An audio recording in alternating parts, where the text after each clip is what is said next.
Hello and welcome to Android Developers Backstage. I'm Tor Norbert from the Android Studio team. I'm Romain from the Android Toolkit team, and today we have a special host. I'm Chet, and I'm still from Chicago. And I am Shai Barack. I run Android platform performance and system health. All right, system health. Can you explain what that means? So what do you do exactly? Good question. Don't tell my boss I said that. What do I do? What is system health? So if you can think of performance as your device is generally consistently fast, it lasts you all day or longer, it doesn't overheat, the network is available when you need it, that sort of thing, then system health is kind of a perspective of there exists a balance between different commodities on the device. So if you want the best performance out of your device, just run the CPUs on all the time, maximum frequency. That GPU. Would be nice. That would be nice. It would keep your pocket warm. And if you want all-day battery life, just turn off all the CPUs except for one, clock it all the way down, and you have incredible battery life. And all your animations look like a slideshow, not an animation. So you can think of system health as finding the balance between the different commodities on a given device as a full stack system, from kernel through user space platform into apps and everything in between. So what does that mean in practice? How do you find those commodities? Like, do you yourself make changes to the platform, or do you figure things out and you go talk to other teams and tell them what to do? Like, yeah, great question. So I run a team that is, it turns out, finite in size. So we only have so many engineers that are strictly working on platform system health. And as a finite resource, we have to figure out what are the things we want to do ourselves and what are the things we want to ask other teams to do, and what are the things we want to empower people to understand for themselves. Oh, this is a good thing for system health. I should do that. So some of our work is direct contributions. We go and make changes ourselves to the platform, to the runtime, to common libraries, to major apps, or we work with the app developers to make those changes when it's not an app that we directly control. But really, a lot of the work that my team does is about training, education, and empowerment. So we think, what are the metrics that people need to understand? What are the things about the system that people need to know to understand its performance and system health? How do they measure it? How do they study it? How do they do experiments? How do they get feedback? How do they know they're doing the right thing for the user, for the device, for the ecosystem? There was, in an earlier iteration of System Health, I think it was System Health team, we talked to a couple of people who started initiatives where more of their work was focused internally on sort of cranking back on things and making sure alarms didn't go off too often. Apps would sort of go into a deep sleep mode, basically not making sure that not everything was running full tilt all of the time. Is that still in the same state that it was? Like, there was a couple of releases where there was a big focus on that, and I hadn't heard of that more recently. Is that still something that your team owns and works on? Or was that just the first step, and now it's more about sort of education, getting the other app teams to do the right thing? Yeah, thank you for that question. So we do a lot of work with what was historically the Android framework team, which has everything to do with alarms, jobs, battery stats, but also with the kernel team that does things like the scheduler, the CPU governor, that sort of thing. And a lot of that work is still ongoing, and it is only scaled up. So it used to be, when folks like Chet were roaming the office back in the old days, it used to be that we would do a lot of lab studies. We would build tests to simulate different devices or edge cases, extreme cases, difficult cases for system health and performance. And then we would see, is this device, despite it being hot and I'm running all these apps, can I still go in the camera? It launches right away. I can see the viewfinder. I can tap the shutter button 50 times straight, and it doesn't lose a single shot. That was a sort of like stress test mentality that we used to have. And we still do that. It is very useful for detecting regressions quickly. But nowadays, something that we do much more so than before, and it has really transformed the work on system health, is we use telemetry much more so than ever. So anyone that is worked with Perfetto, for instance, Perfetto is an incredible tool. You can do a lot with Perfetto, and you can also do a lot with Perfetto in terms of automation. So everything you see on your screen, if you open up Perfetto Trace, you can also process with SQL queries or Python or Colab or what have you. So you can kind of create a pipeline of what is actually going on in the field and study those behaviors. And then we have these sort of different populations of users where our users, my phone, for instance, is opted to deliver a lot of telemetry, whether I like it or not, because it's part of the job. And then, on different devices, different users, we get varying amounts of telemetry based on sort of what is reasonable. So when you say telemetry, what kind of data do we look at? Is that full Perfetto traces, or is that something else? Yeah, so that is another example of why system health is a balance, because in one extreme, we would want any sort of performance telemetry that is produced on the device. We would love to have it. We would love to ingest it. Just run the profiler continuously and profile all the time, upload all the time. The modem is on 24/7, and half of your RAM is occupied by tracing buffers, and that's incredible. The dream of telemetry. And of course, first of all, we don't need to do that, because when you have any kind of meaningfully sized population, you don't need data from all the devices. You just need to sample, right? So as long as your sample is either representative or you can control for the biases in the sample and kind of rebalance that, then you're good. You can also subsample in time. So the short story is you're not tracing all the time, and you're not tracing everywhere, and even when you're tracing, you're not collecting all the things, but you can kind of merge those signals and get a single picture of what's going on. One of the most exciting things for me is, so this has been transformative for anything to do with Android platform system health. I can imagine, because compared to what you are saying, like your stress test in the labs, this is the actual, this is the way people actually use their device, right? So it's real world data that gives us a completely different picture, like the number of apps installed, what might be running, apps we've never heard of. Exactly. So one thing that's very exciting for me is, I talked previously about how we were empowering more teams, more people, more companies, more individuals to understand the metrics, have access to the data, and make the right decision. So with Android 15, we launched new APIs that allow app developers to collect some of that same telemetry for their own app, do that in a way that's privacy preserving, and let them upload that sort of information. Yeah, so I understand that telemetry is there to understand what's happening and to find places where you're doing unnecessary work. But I kind of want to go back to the original problem statement, right? That there's this trade-off between long battery life and good performance. Yes. And what I'm assuming is that it's a bit of a tragedy of the commons that everyone thinks their app is super important, right? So you want your app to have smooth animations and basically be as responsive as possible. And you care less about the overall battery life for the user. The OS can't afford to do that, but I suspect some app developers do that. How do you go about making that decision? Yeah, good question. So one of the ways in which Android as an operating system is very different from other operating systems that you use on other computers that you have is Android has an application framework that manages the state of the app.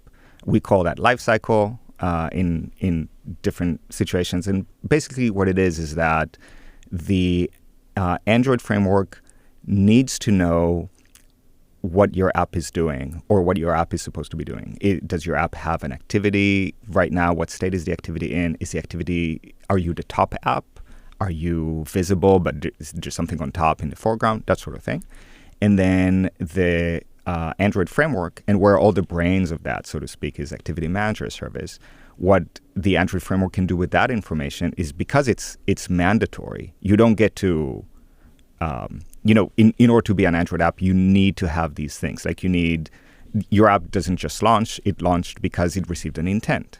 If it received an intent, that implies some lifecycle state, right? So the Activity Manager can then take this information and make system health decisions. So one example, actually something that I worked on yesterday with one of our teams is depending on what is the state of your app, we might assign its process or its processes different scheduling groups, right? So I have an app in the foreground, and then I go to the background. That app, when it was in the foreground, it was in a scheduler group that gives it open access to all the CPU resources, GPU resources. Can you give an example of what kinds of scheduling groups we're talking about? Yeah, so we like to say that we build Android out of things like, programming languages such as Java and Kotlin and operating systems such as Linux. So in many ways, we look at what Linux offers, and then we use those tools and we augment them or improve them or invent new ones when the existing ones are not sufficient.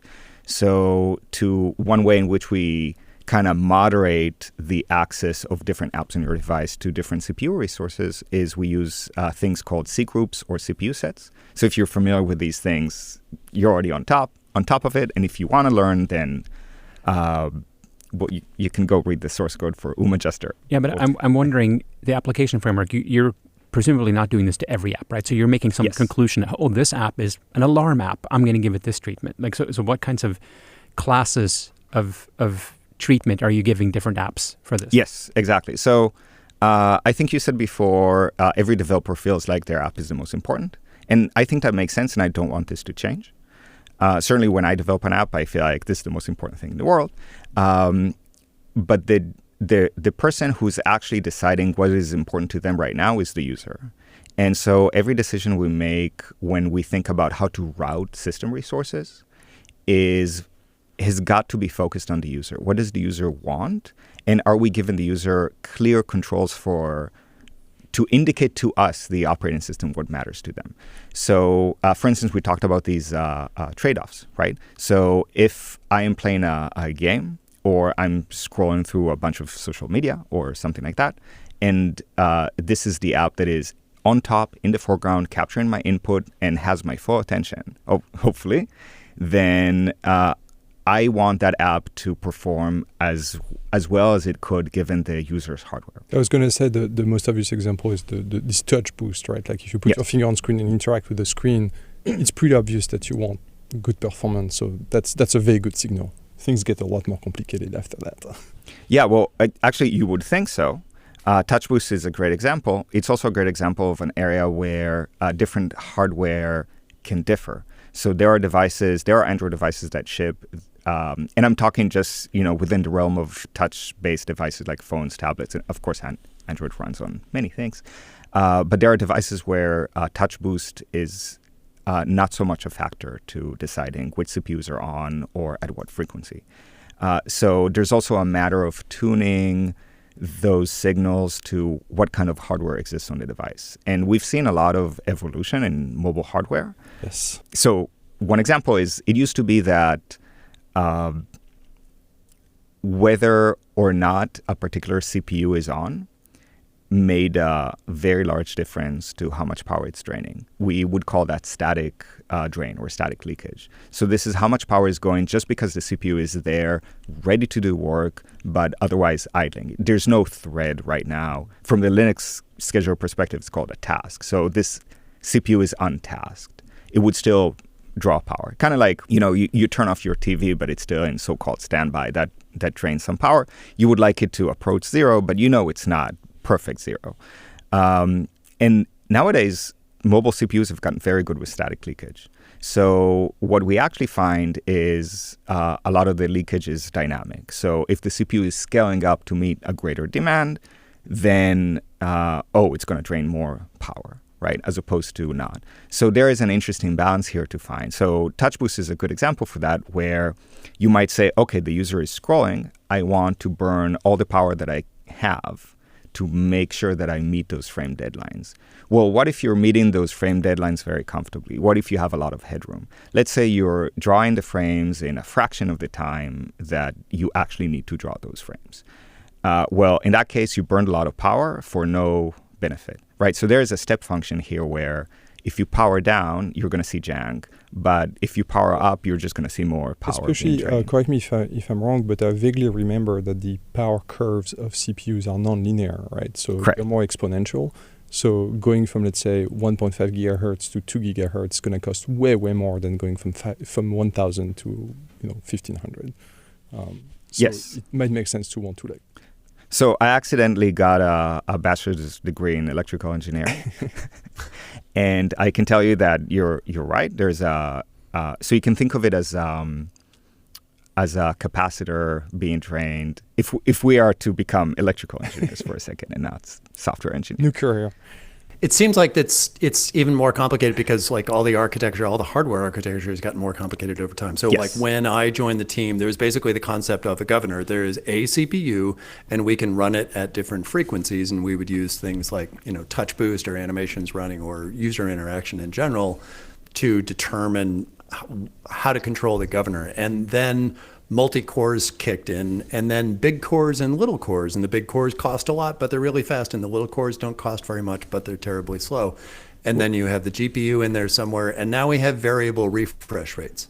Well, right? now we also even have there's big rates. little, but there's a configuration where there's mid cores as well. There are configurations where there are only little cores. Yeah, so maybe I feel like you're steering me towards, can you help us make sense of all this? And what does this mean? Sure. So here's... Well, I heard you have a double E degree, so go. Oh my God. I outed myself. I need to be careful about what we still like you. Thank you very much. I don't know what I would do if the answer was otherwise. Right before graduating, I had to take computer networking, and that semester it was only taught by the electrical engineering department. So instead of like learning about TCP, IP, and all that, RF. We were computing the power dissipation in the wire below the link layer. I was like, what a waste. Anyway, field effects, and all that. Fascinating. I still don't know how to solve a partial differential equation, by the way. It's a pet peeve of mine. But going back to the topic, it's not one size fits all. There are different tasks that this little computer that you have that you're carrying in your pocket and holding in your hand, there are different tasks it needs to do.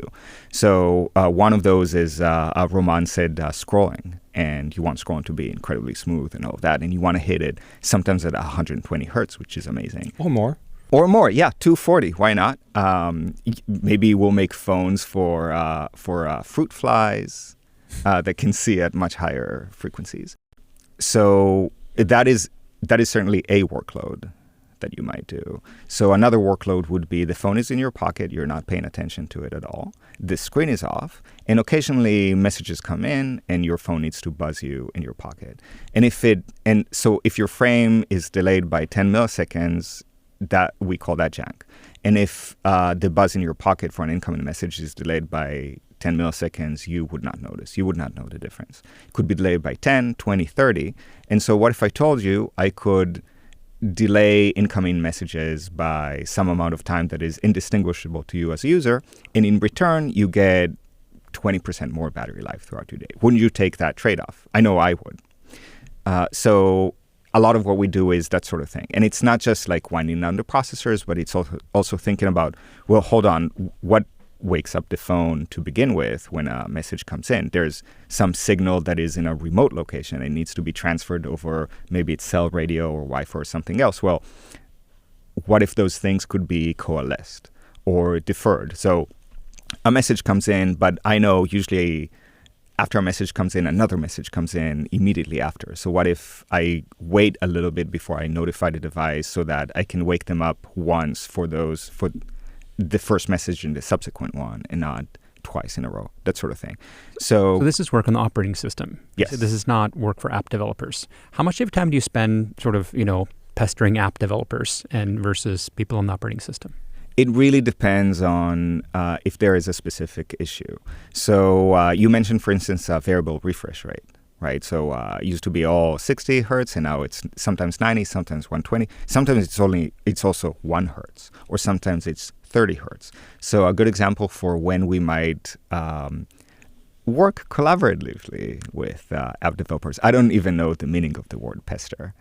So one example where we would collaborate with app developers is when we would work with them to adopt variable refresh rate in ways that do less work on the hardware, but achieve the same result. So one example for that is I'm watching a video, as people are doing maybe right now when they're listening to this podcast, and the content of the video is 30 frames per second or maybe 24 frames per second. But maybe your display is refreshing at 60 hertz or 120 hertz, and that's kind of a waste, right? So if I think of a typical video player kind of UI layout, there is the content area, which is what I should be paying attention to. And then there is UI overlays, so buttons that I press that are mostly static in any given state. And then there's a little seek bar at the bottom that tells me where I'm going.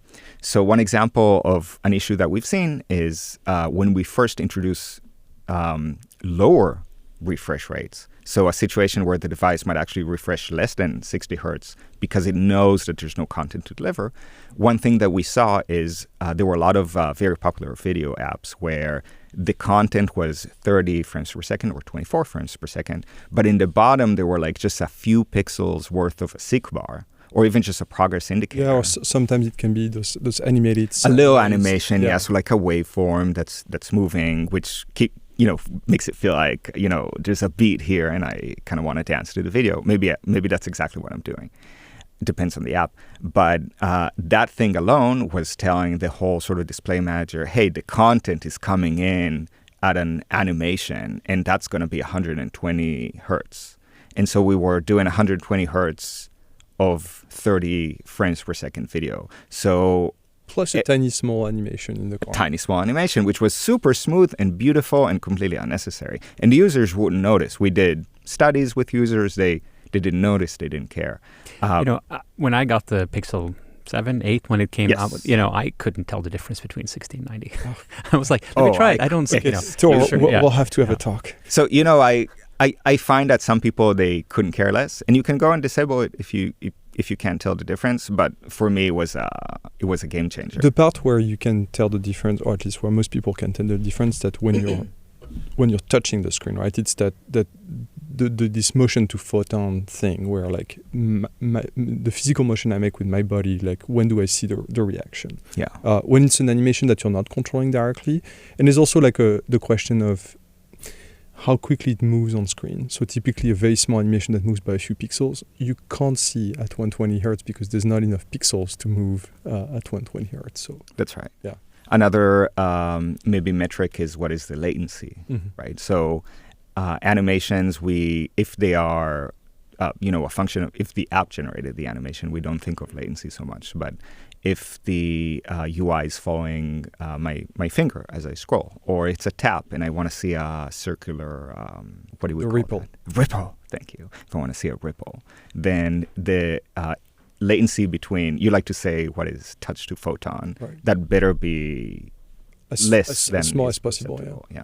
Less than is perceptible. Actually, no, not as small as possible. Not at all. It should be just less than what the perceptible, right? So you don't burn unnecessary battery. So yes. what would the app developer have to do then to make sure that they aren't unnecessarily causing high refresh rates? Yeah, great question. So I'm going to say something that some people will find controversial, but you should look at Perfetto traces of your app. So an example for that is, let's say I'm perceiving that there is more input latency than I would hope to have on a given device. Well, sometimes this is caused because there's going to be double buffering or triple buffering. And why is that caused? Well, the choreographer and the whole system that delivers frames, it decides, this app, it's not consistent about the time it takes this app to deliver frames. So I'm going to do some buffering. And you can think of buffering as I'm adding like springs in the system. I'm adding some slack. So sometimes the springs will squeeze and sometimes they'll contract. And there's some loose bits in the system that can tolerate these shocks. Well, it's also to help the app, right? Like the idea of buffering in graphics, that while Surface Flinger is doing the screen composition, we want your app to be able to prepare the next frame. Exactly. And that's why we have multiple buffers, because the pipeline is pretty deep. Yes. So you can do the layout for the next thing while rendering the current thing, and the last frame that you delivered is being handled by Surface Flinger, uploaded GPU and what have you. Yeah, so let's say your app entered a buffering state that increased input latency. Well, how would you know? First thing is maybe you would look at a trace. Then next thing you would ask yourself, well, why is this happening? So you would look at those frames. You would try to understand what is the work that is happening here that my app is doing. Why am I entering this buffering state, and how can I try to avoid doing that?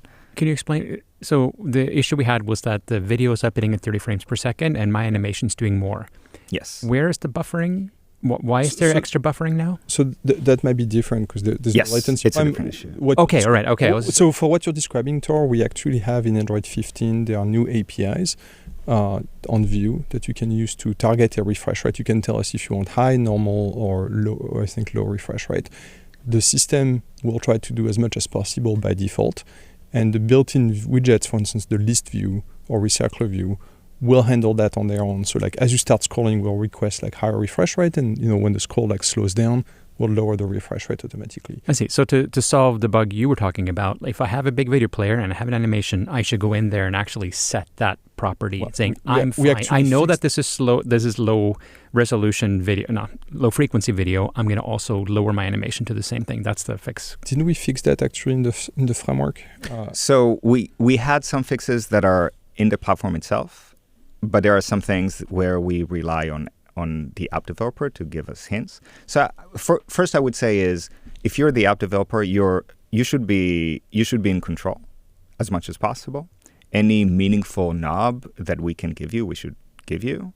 And we trust what you say about the content in your app more so than we trust any guesstimate that the framework might be automagically trying to make. Heuristics are hard. Very. Correct.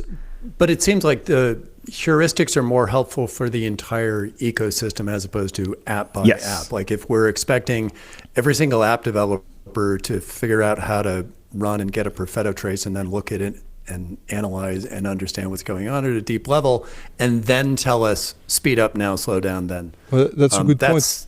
That's difficult, right? So it seems like in the long run, exposing more knobs like we have with the touch boost stuff, where you tell us, we know that there is primarily video in the screen, and then we can automatically do the right thing. Or we know that, certain kinds of content, certain kinds of interaction should be run at, a max refresh rate of this, then we can do that, and then everybody benefits. But then the trick is, what are those dials that are going to be meaningful across all the apps? I mean, a good example is that small secondary animation in a video player. So I think because we talked about this, I believe we shipped that, where we look at what is the fraction of the screen that's being updated. Yes. And if it's small enough for some definition of small that we will probably keep tweaking, we don't increase the refresh rate. If you asked us, if there's something else that asks for a lower refresh rate, like a video. But there are some situations, like for instance, if you build your own recycler view, right? You have your own physics, you do your own fling. We can't know what exactly you're doing. Maybe you're curious. Maybe it's a learning exercise. Yeah, or maybe you want to tweak it. But we can't know at which speed the visual elements move inside of it. It's just my pet peeve on my Android TV. There are certain apps that have their own video player, and it drives me crazy because they don't support what I want, which is fast forward or back 30 seconds or whatever. I feel like Recycler View, please don't reinvent it because there's so much tweaking. To be clear, I'm pretty sure nobody does that. Okay, but in case you do, yes. You should know that APIs. You're also not then supporting this. Right? Yeah, because when we can figure out heuristics, we will, but sometimes we can't know. Or to figure it out, I'm sure we could look at, compare the current frame and the previous frame and calculate the motion vectors, but then that would probably burn more battery than we're saving. So we're not going to do that. Yeah, so you're exactly right. What we want to do is, if you don't have the time to optimize every bit of your app, the app should still work well, and the app should still utilize the hardware's capabilities well, and the user should still be safe from all kinds of edge cases that are going to cause harm to their battery life and so on. But if you are, there should be a way to pop the hood and say expert mode on, and actually this view needs this refresh rate and so on. And we have, this as well as I do, we have a very broad cohort of developers. And there are app developers that have their app on billions of devices, and there are app developers that have their app on dozens of devices, and there's everything in between. And so the ones that can, part of what it means to be sort of in this top tier in terms of app reach is you probably also have the business behind the app to support that level of engineering, rigor. So you're going to have the tests, you're going to have the telemetry, you're going to have the monitoring, you're going to be looking at the traces, you're going to be thinking about what happens if, why am I double buffering when I wasn't expecting? Why is the view refreshing more than it should be, and so on. But if you're not that kind of person, and it's not judgment against you, it's just a matter of circumstances and what's pragmatic. It's a pragmatic trade-off. I mean, it's a lot of resources and both hardware and people. Doing software is hard and expensive. Absolutely. Do you find that pretty much everyone does do this work among the top apps? Among the top apps, it is surprising how much diversity there is in sort of developer, you could call it attitude or approach to this kind of work. And I think it very much depends on sometimes what is the developer trying to achieve. So sometimes I work with some of our top app partners, top in terms of reach, how many Android users there are that have their app. And there are those that care about reach more than anything else. And they want to serve their most underserved users in the best possible way. They say, I should be able to reach those people that have a phone that is very limited capabilities or is a second-hand or third-hand because they deserve this app. It's very important to me. Or the kind of business that I'm building here really relies on having the richest network. Really what you're seeing and what you're saying is that in the top apps, they will have this kind of dedicated resources when it has a benefit to the business. Yes. And sometimes it can be... like or to the mission. Right. There are apps that are not a business. They're not about making money. They're about affecting some change in the world. No, but it's interesting because, for instance, there's the reach, right, where you want to reach as many devices as possible, therefore low-end devices. But then we have apps who want to make sure you increase the engagement. Yes. So it's about staying as long as possible in the app, and their battery life and junk-freeness is important to have a good experience. We have apps that do incredible things on all kinds of foldable devices, which are super cool. And I think they're fascinating, and I use them myself. And let's not kid ourselves in terms of reach. Foldables are very much a top percentile. That is the case today. Maybe in 10 years, in 20 years. It used to be that people didn't have smartphones. Smartphones are a luxury. Used to be more expensive, and the prices go down. I think we basically have found that some of the people who use the top-end devices end up, especially tablets, end up spending a lot more per user. So even though the percentage-wise is small, the actual value to your business is actually higher, relatively. Yes, that is true. So it depends on the business. The so-called lifetime value of a customer or a user might differ. Also, the cost of acquiring that user might differ. So, but I did do an engineering degree, not an MBA. So what do I know? No, I think this is something that I think we were talking about at some recent events. Didn't you, in the context of baseline profiles, also discover that there's a pretty big drop? There's actually a measurable percentage of people you lose if the performance isn't high. So there is a real reason for these companies to also do performance. Just because you're actually going to lose users if you don't. Yeah, it really depends on the app. I mean, if the app is something that you absolutely need, I guess your banking app, it probably won't matter that much, because, there's only one app to access your bank account. So you're going to deal with whatever the app throws at you. But other apps... Not that we encourage that. No. Yes. But other apps that are less necessary, you won't... I'm sure we've all done that. I remember opening websites. If the website takes 5 seconds to open, I'm like, I close the tab and I move on, because I didn't need to look at that website. Yes. So speaking of engineering, you mentioned Perfetto, but what tools do you use? What tools does your team use to do all that work? How do we find opportunities for performance? Okay, I'm so glad. And battery and and all that. Yeah. So in terms of tools, so I always like to talk about the latest and greatest. And center stage right now for me is what we did with Compiler Explorer recently. So completely agree. It's awesome. Oh, thank you very much. You're so kind.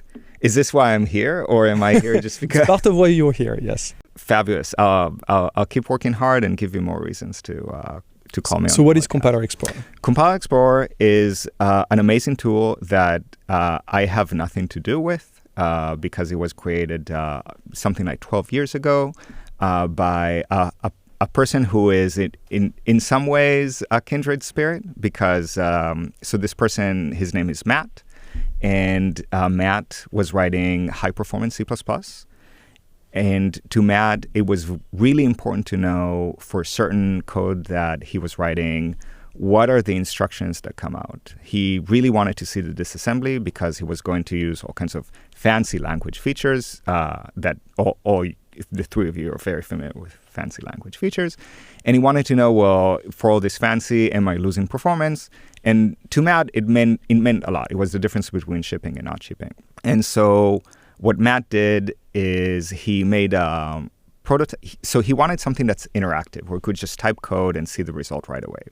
And if you've ever done disassemblies of software, only your own, I assume, then you know that you have to build the whole thing and then put it through a bunch of tools, and getting the results is it's a complex workflow. And Matt just wanted sort of a split screen where on the left he types in code and on the right he sees a quick iteration, right? Yeah, exactly. What if I do this? What if I edit that? Does this make it better? Oh, interesting. I learned something and I tweak it as I go. Is it just like we all were using the compiler, the Kotlin decompiler in IntelliJ, right? Yeah. Super valuable when we learn Kotlin and go like, well, right. How did they implement properties? Except Compiler Explorer, again, like I think that's the key. It's like it's basically as you type, right? You let go of the keyboard for half a second and then you get the output. So you don't have to wait. Yes. Which is really nice. Exactly. So the first prototype of Compiler Explorer was actually something that Matt put together in a terminal. So he had a split screen and he had like a Vim in one side and a like watchfs command with GCC and whatnot on the other side, and was just spitting out what came out of GCC with a bunch of flags. Super user friendly. Very well. The user was. You had me at Vim. That's right. So Matt then figured out, well, I want to give this to the world, and he did a very nice thing, which is first of all he got a domain. So if people want to check this out right now, you go to godbolt.org. Because that's his last name. That is Matt's last name. If you look up Matt on LinkedIn, Matt Godbolt, his tagline is programmer and sometimes verb. So you can Godbolt a thing, and that means paste it into Compiler Explorer and see what comes out. And of course, it took off like wildfire. It's a hugely useful tool. I accidentally discovered it while facing the exact same problem, which is someone was telling me, oh, do this template thing in C++. And I was like, but what? Yeah, I've been using this tool for years in C++ for all the reasons that you're mentioning, yes. So then early last year, I had a similar journey, which is I was looking at a very specific problem with writing Java code that was targeting Android, and then getting through all the steps of the compilation, the host side compilation, the device side compilation, and then pulling back the results. And I did that because I was chasing a particular performance problem. I wanted to understand, why is it that this code that's only a few lines generates so much code in memory? Or why does this run so slow? Those sorts of things. And I set out to come up with a workflow. And I developed a workflow, and then I looked at it, and I was like, ugh. So my Did you have Vim on the left again? There was Vim at some point involved. Yeah, and for listeners who've never done that, the workflow basically goes, you compile on the host, like you said, and then you run another compiler. So you use Java C or Kotlin C, then you run another compiler like to compile to Dex. Maybe you apply R8. You apply R8 for then sure. Then you copy to the device, then you run another compiler on the device and hope you're running it correctly. And then you ask the device to do the dump, and then you have to pull the files. And if you're in the business of performance, you gotta use R8 and you gotta do a bunch of other things. And so because sometimes it's very unintuitive what like one line difference. Because you mentioned how sometimes just a few lines of code will expand to a lot. Sometimes it's the opposite. Something that looks bad on the left, on the source code, actually the compiler is amazing, and it's like, oh, look at that. Now we're down to two. It's folded, propagated, inlined, and it's all gone. That's right. So every time we have a term in software engineering that sometimes we say something is magic. And magic is a way of saying, I don't understand how it works, and I'd rather not know. Oh, I think even when we understand how it works, sometimes it still feels like magic. It still feels like magic, that's right. So I wanted to demystify it. And the problem that I had is after I developed my workflow, the problem wasn't that the workflow was too difficult for me, or it wasn't intuitive, but I was able and willing to go through that. My tolerance for pain was higher than what the workflow demanded. The problem I had is the workflow was unteachable. It was more complicated than what I could teach other users. And going back to the very start of the conversation, so much of my work is empowering others to do their best work. If I have a workflow that only I can use and I can't teach anyone, I can't scale, I can't help people. They have to bring their problem to me. I need to do all the analysis and spit out the conclusion. And when they're done applying it, they bring me the next problem and we're all over again. And just to emphasize that, I mean, you want to teach folks because we have actual specific problems to solve, and I think that's great. Yes. What I also find extremely useful with tools like this is that it helps us teach, you said yourself, demystify things, right? Yes. One of the things that really bothers me is that I hear too many discussions, especially online when we talk about performance, especially in the world of Java and Kotlin, where people say, the VM will take care of it, the compiler will take care of it. Correct. And to your point, Tor, sometimes it's so amazing what those things do. And very often, it's also so amazing what they do not do because they can't or because of the language specification, whatever it is. And if you just hand wave it away and you don't know what the compiler will or will not do, if you say, oh, that's okay, I don't need to worry about it, the compiler will take care of it, I'm sorry, you're not doing your job correctly. You need to know what's going to happen or not. And what makes mobile special is that even if it's fast enough, you unnecessarily burned battery. Correct. Yeah, any amount of... Right, so there is a concept of too fast. Like if you are doing the work to start the app in less time that it takes to draw the app open animation, then it's a waste of time. It's a waste of power. But there is never a concept of doing too little work. You always want to do less work if you can. You can smear that work over a longer period of time if you want to save power. But if you're doing work that is not necessary, it's always a wasted effort. Also, if you're doing work that is deferrable, so I could do this now, I could do this later. If I defer it to later might never come. Or when later comes, it might be easier to do that work by then. These are always good trade-offs. Deferring work is basically my life philosophy. I know, right? I used to think of procrastination as a problem, and now I think of it as a tool. It's just in time. You're just optimizing. Yes. So speaking of tools, I had this workflow problem, and I was telling myself, if only I had something simpler that I could just show people. And then it occurred to me that that thing exists. I've used Compile Explorer many times before, and I asked myself, maybe there's Android Java and Android Kotlin in there. So I went in, and I was immediately disappointed. There wasn't, but there was Java, and there was Kotlin. And so you could type in Java, and you would get JVM bytecode, which is what would you get out of Java C, Kotlin C. And so I asked myself, why not go all the way? And so I worked with Kevin John, my guy. Kevin could not be here today, but he sends his regards. And Kevin's amazing. I basically showed Kevin, here's my workflow, here's what comes out of it. Here's Compile Explorer. Isn't that cool? Can you make this work inside that so that all I need is a browser and I can type in things and in a second it comes out? And Kevin was like, let me look into that. And he comes back with a prototype. It just completely floored me. So now this is out. This is public. Anyone can use it. Oh, and when it comes to teachability, I think one of the killer features of Compiler Explorer is that once you've typed your source code and you've seen the output and so on, you can click a button and get a share link and send it to someone, and they'll see exactly what you are seeing, and that is amazing. The best tools are multiplayer. Right. The best tools are multiplayer. If I can, the first time I opened Google Docs and I saw that I see someone else's cursor and it's moving in the same doc, I was like, this word processor, but multiplayer. That's great. So in much the same way, and there are tools that will let you do multiplayer coding, right? There are IDEs that are not just online in the sense that your state is online, but also collaboratively online. So any tool that you can invite people into the tool, or at a minimum let people see exactly what you're seeing with no pain at all of reproducing it, that to me is transformative. So with the help of a bunch of wonderful people, I put out a blog post. You can look it up. It's called Tools Not Rules. And then some tagline, something about Compile Explorer. And everything in that blog post is driven by example. And all of the examples that I had given, I kind of believe in teaching in context of a specific problem.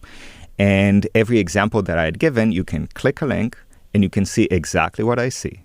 And you can follow exactly the same steps that I see. And that is what makes this tool so useful and so teachable.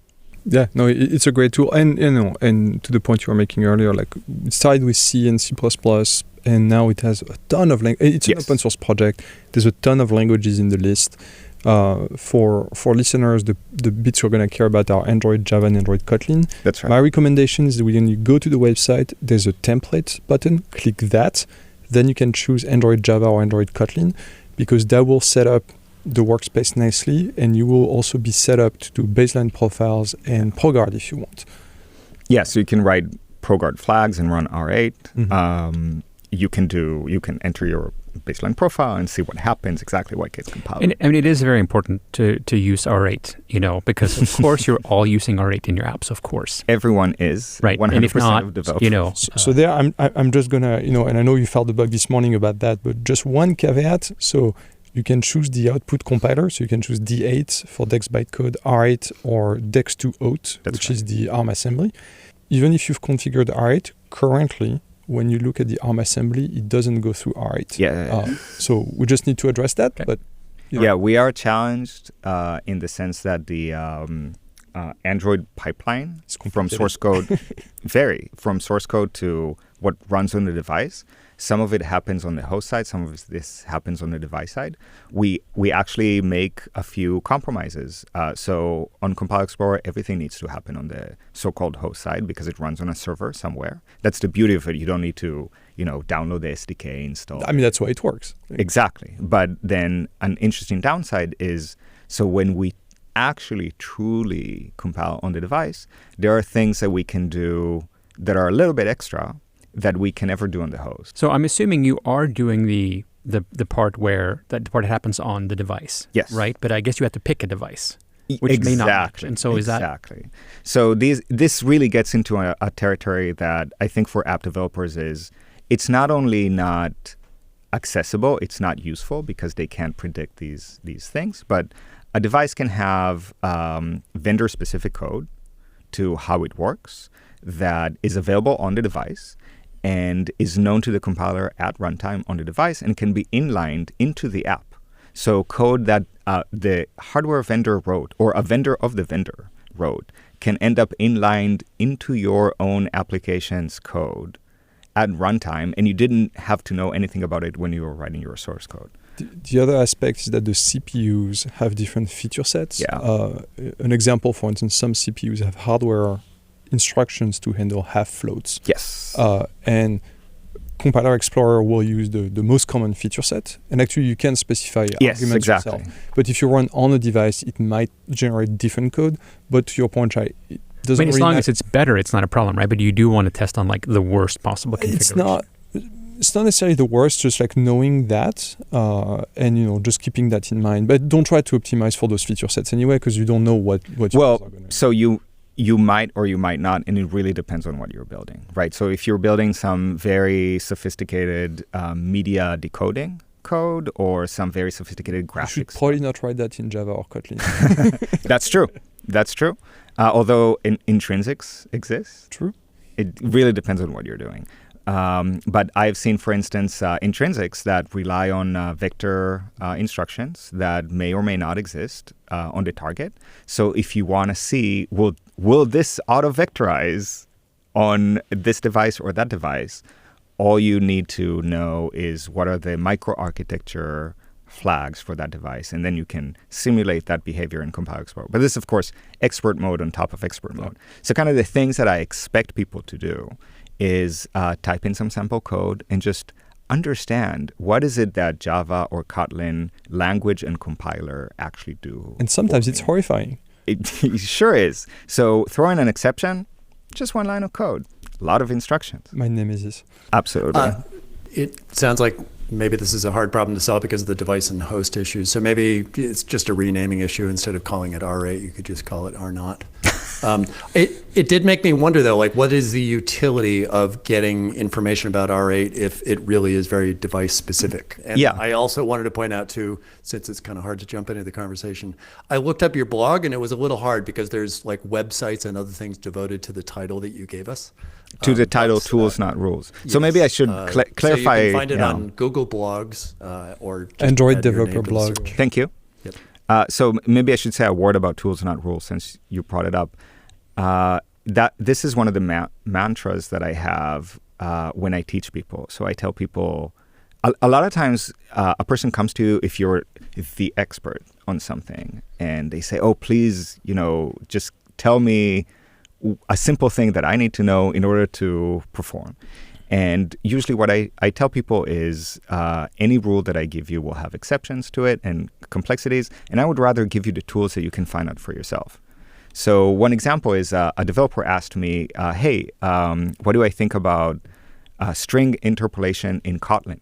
And I asked them, can you be more specific? And they said, oh, it's really nice syntax. I can write $foo, and it will go and take the value of foo. But that looks like reflection to me. And I heard that reflection is slow or so and so. And I said, no, I don't think that's how it works, actually. It's not how it works. It is absolutely not. And then what I did is instead of giving them a rule, I showed them, hey, look, just type this in. And you can type it in twice. You can write classic Java string builder or string concatenation, and you can write Kotlin string interpolation, and you can see that it comes out the same way. So you get a nicer syntax, and sometimes nicer syntax costs you. But not in this case. This is a language feature. This one's free. Yeah, exactly. No added overhead. So yeah, I like what you're saying, because one of the difficulties, I think, with profiling in general and performance, because I've had similar conversations a million times. Yeah. If I could give you a rule, then I would not give you the rule, because we would go fix it in the platform, in the compiler, in the language, wherever it needs to be fixed. And that's the crux of the issue. A lot of performance issues are situational. Yes. It depends on the context. The solution, there might be a solution, like just this morning before my first meeting, I did more bit twiddling. That made sense in that piece of code, but that you should probably not do anywhere else. But I will say, as someone, because I can turn every conversation into something about lint, right? Like there are certain kinds of rules Here we go. are generally cool, right? So you had a suggestion from me recently, which I've been working on, which is, hey, don't supply a lambda to the byte array constructor more specific, if it's a constant like 0. Yeah, because, and again, that is a rule that can be expressed. That is probably no downsides to just following that advice. So I just want to say, like, there are certainly things we can guide, but yes, often it depends on runtime. And no, but we just mentioned exceptions. So here's a great example. So if you throw an exception and you go look at the ARM assembly code, if you look at the dex byte code with or without R8, you will see one instruction. Exactly. Looks fine. You look at the ARM assembly code, it's going to be hundreds of instructions. There might be string concatenation, which in itself, it's not a big deal. If that ends up, let's say you have a for loop, you're doing like very high performance work, and in the loop you have an error condition, you say if error, throw. You're never going to enter the loop, but all that code will be loaded in the instruction cache of the CPU. It's going to ruin your performance. But there was no way of knowing without looking at the ARM assembly code. At the same time, we can't tell you never throw an exception directly, always go through an intermediate function, because in most places, just throw your exception. Who cares? I was just saying that you can't make the rule that there aren't rules. True, but that's the point. Does Chet have a question, or is he practicing interpretive dance to us? Hey, Chet. Actually, I just want a monologue. I've got like a tight 5 I'm going to land right now. So I think this is a very cool tool. I will check it out this afternoon. It hits on my pet peeve of like people using some language features, especially Kotlin language features, without really understanding all of the overhead that they may be creating on their behalf. So I think that's awesome. But actually the question started more generally about tools, because you started out the conversation talking about Perfetto, and it'd be good to just have like a really concrete, here's what people should be doing for that tool, which is really not about the language stuff necessarily, but about the overall sort of performance of the app and system. So how do people get a handle on that over in the app developer world? So the question would be, what are the tools that I should be aware of if I am an app developer and I want to upscale in performance? Is that about right? Yes. Yep, Okay. yep. So I would say I mentioned Perfetto, I mentioned Compile Explorer, especially if you're writing some library that you know a lot of people Perfetto use. being by far the most important one. By far the most important. Another one is anything to do with memory, whether it's allocation or retention of memory. So you built your app. Fantastic. Congratulations. Exercise different user journeys in your app. Take a heap dump. Look at what's inside. Ask yourself questions. The same thing as I said about unnecessary CPU work. Things that are in memory that don't need to be there, they count against you as an app developer. They make your app slower. A great tool in that space is the leak canary library, which can detect some types of memory leaks. And I'm putting air quotes because Kotlin and Java, whole discussion. But anyway, use that. And in would Studio, also I also add a plug for that, right? Like pulling up the memory reports in Studio.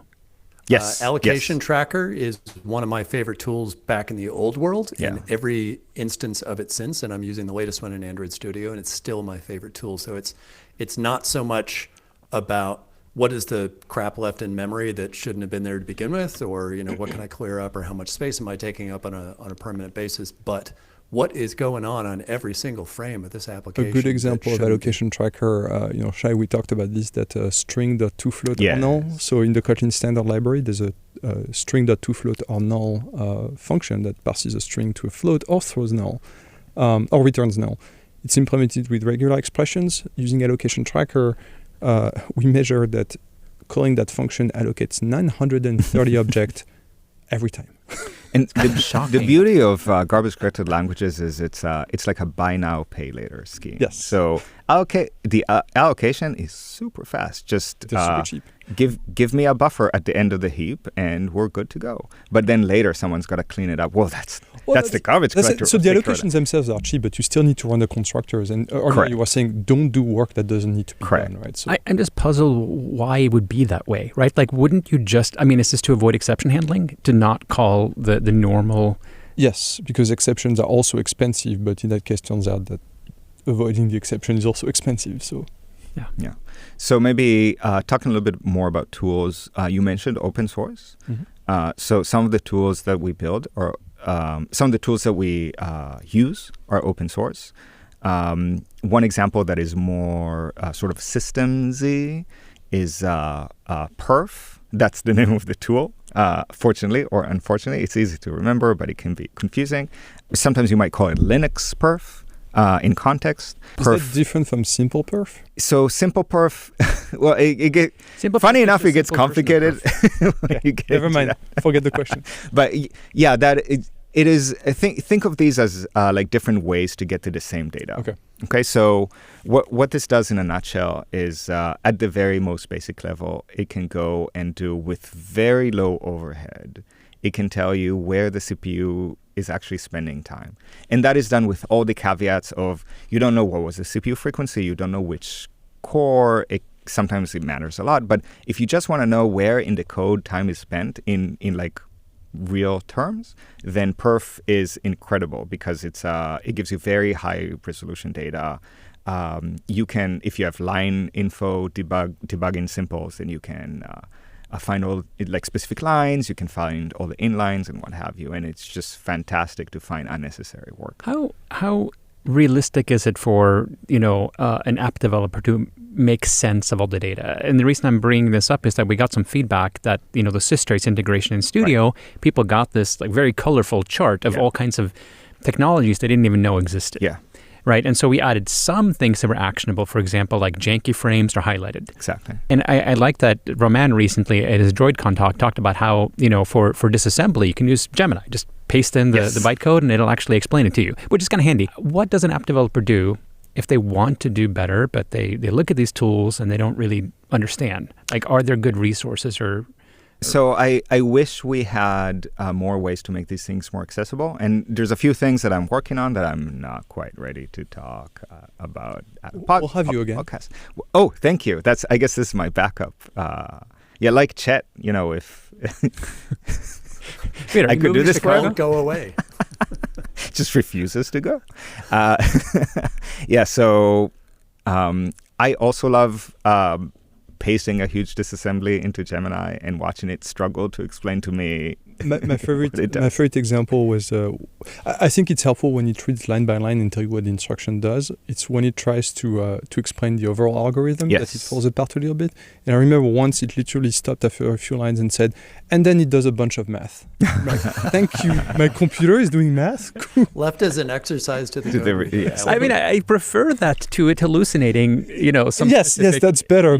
I will say I'm constantly pleasantly surprised by what these LLMs are capable of doing. I've pasted not just disassemblies, but also output from LVM MCA. So that's a CPU simulator in software that can tell you not just what the instructions are doing, but inside the pipeline, I'm simulating like an ARM V8 Cortex A57, and I know the issue width is this, and the delay slot is whatever. And then I can tell you, how many cycles it's going to take and where are the stalls. And Gemini, and I'm sure other models too, can just eat that up and explain all those concepts, microarchitecture, advanced degree. It's a great way to learn. Yeah. So it's a very good learning tool. Not just because it tells you the answer, but because you can ask follow-up questions about the things that you don't understand. So it's also a tutor. And I wish we could give more of that to as many people as possible. We're not at the point yet where you can drag Perfetto trace and drop it into Gemini and it'll tell you what the problem is. What it can do is write Perfetto SQL queries for you. Right. So I found that out the other day. Very pleasant.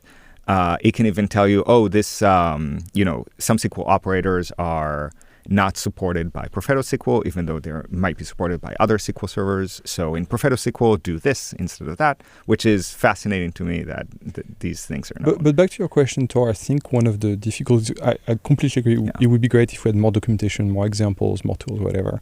But profiling, when you look at the output of a profiler, whether it's Perfetto or Perf or even the assembly, it's impressive because there's a lot of data, but it's not necessarily complicated. Yeah. It's more like, you have to see this amount of data and go, okay, baby steps. I'm going to go, line by line. Yes. And it's tedious very often, but it's not necessarily hard.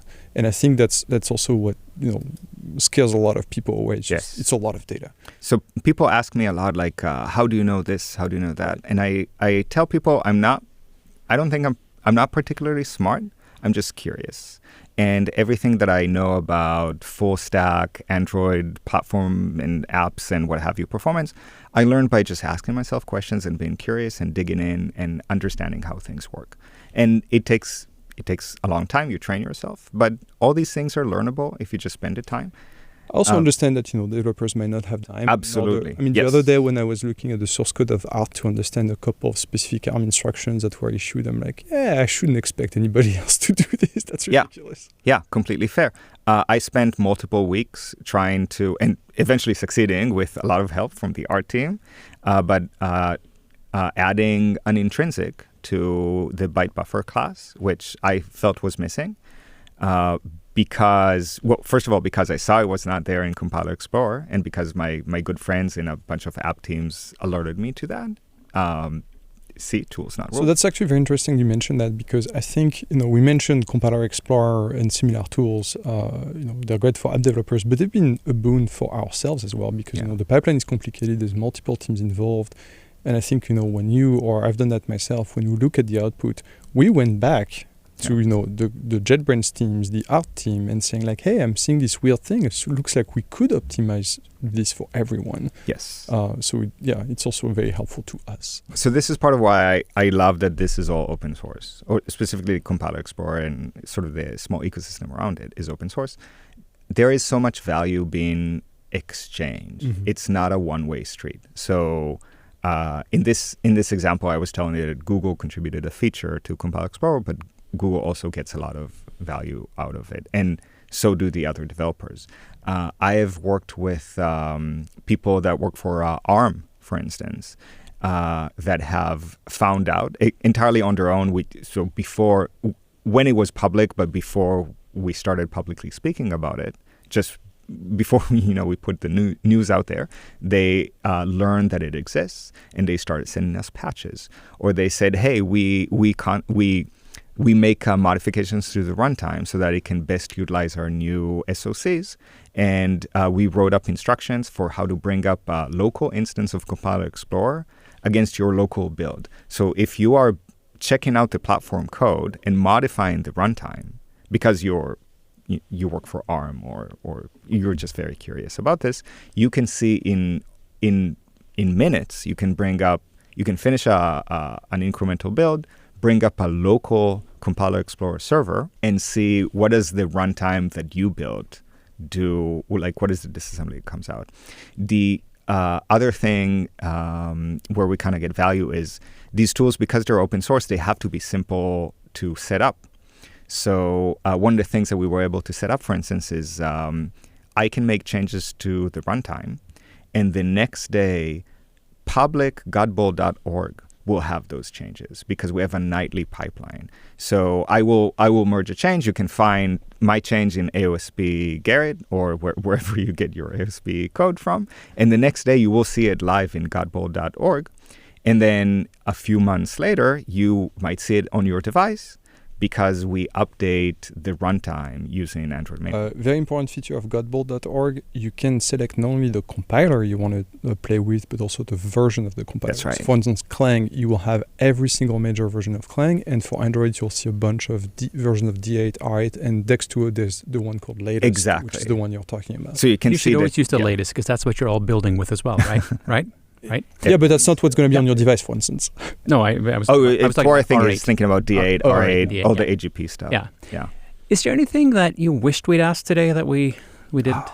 So, yes, there is one thing. So I've taken a great interest recently in how can I help more app developers use R8 more effectively or at all.